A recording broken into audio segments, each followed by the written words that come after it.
అంతర్జాతీయ మహిళా దినోత్సవ సందర్భంగా కాకినాడ జిల్లా జి మామిడాడ రెల్లి వీధిలో ప్రగతిశీల మహిళా సంఘం ఉమ్మడి తూర్పుగోదావరి జిల్లా కమిటీ ఆధ్వర్యంలో మహిళా సదస్సును నిర్వహించారు.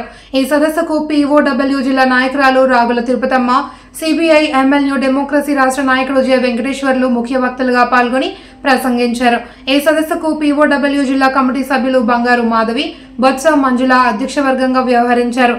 ఐఎఫ్టియు రాష్ట్ర నాయకులు రాగుల రాఘవులు, గుబ్బల ఆదినారాయణమూర్తి, దళిత నాయకులు బుంగా సతీష్ కుమార్ తదితరులు పాల్గొన్నారు. మహిళలు ముందు అన్ని రంగాల్లో ముందు ఉంటున్నారు, కానీ మా కులంలో ఉన్న మహిళలు మాత్రం ఈ రంగంలోనే ఇక్కడే ఇలా స్టాండర్డ్గా ఉండిపోయారు. కావున ఈసారైనా ఈ కొత్త ప్రభుత్వం కాకుండా ఎప్పటి వచ్చే ప్రభుత్వం లాగే మేము ఓట్లు వేస్తున్నాము, అందరినీ గెలిపిస్తున్నాము. కాకుండా మా మహిళలకు మేము చదువుకున్నాం, మాకు ఎటువంటి ఉద్యోగాలు లేదు. ఈ పోరాటం మా మామయ్య రఘుమామయ్య గారు నా చిన్నప్పటి నుంచి పోరాడుతూనే ఉన్నారు. మామయ్య గారు అలాగే ఉన్నారు, నేను అలాగే ఉన్నాను, ఇక్కడే ఉన్నాను. కానీ మా భర్తలు చేసే ఉద్యోగాలు ఆ తెచ్చే జీతం మాకు సరిపడట్లేదు. మేము చదివాము, మాకు ఏ ఉద్యోగాలు లేదు, మాకు ఏ ప్రభుత్వము, మాకు ఎస్సీ ఎస్టీ ఆ కులంలోనే కలిపేశారు తప్ప ఎస్సీఏ రెల్లి అని మాకంటూ సపరేట్గా ఏ కులం అని మాకు ఎవరని గుర్తించట్లేదు.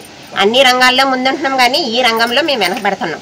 ఈ పోరాటం జరుగుతూనే ఉంది, జరిపిస్తూనే ఉంది, జరుగుతూనే ఉంటుంది.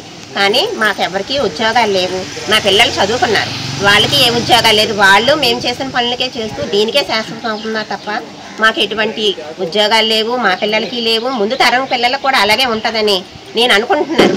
కానీ ఈసారైనా ఈ ప్రభుత్వం మొత్తం ఉన్న పెద్దలు ఉన్న అందరూ కూడాను మమ్మల్ని గుర్తించి మాకు ఏదో ఒక న్యాయం చేయాలని కోరుకుంటున్నాను. Once again wish you happy women's day.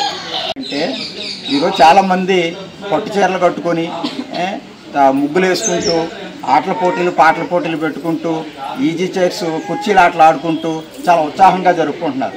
ఇది ఉత్సాహంగా జరుపుకునేది కాదు, ఇది పోరాట స్ఫూర్తితో కసితో జరుపుకోని. ఎందుకనంటే మహిళలు పని స్థలాల్లో మహిళల మీద లైంగిక వేధింపులు, అత్యాచారాలు, పరిభారం, పని గంటలు ఇవన్నీ కూడా విపరీతంగా సాగుతున్న కాలంలో పెద్ద ఎత్తున మహిళలు ఉద్యమించారు. కుట్టు మిషన్లో పనిచేసే వాళ్ళు, లేకపోతే వివిధ వృత్తుల్లో పనిచేసే మహిళలందరూ కూడా తమ హక్కుల కోసం పోరాడారు. దీన్ని మొట్టమొదట అందరూ కూడా అంతర్జాతీయ శ్రామిక మహిళా దినోత్సవం అని చెప్పేసి అందుకనే దీన్ని మొదట అనేవారు. ఇప్పుడు ఇదంతా కూడా మారిపోయింది. అంతర్జాతీయ శ్రామిక మహిళా దినోత్సవం అనేది మారిపోయి అంతర్జాతీయ మహిళా దినోత్సవంగా ఇది వచ్చేసింది. దాదాపు 1909లోనే అమెరికాలో సోషలిస్టు మహిళా సంఘం వాళ్ళు దీన్ని జరిపారు.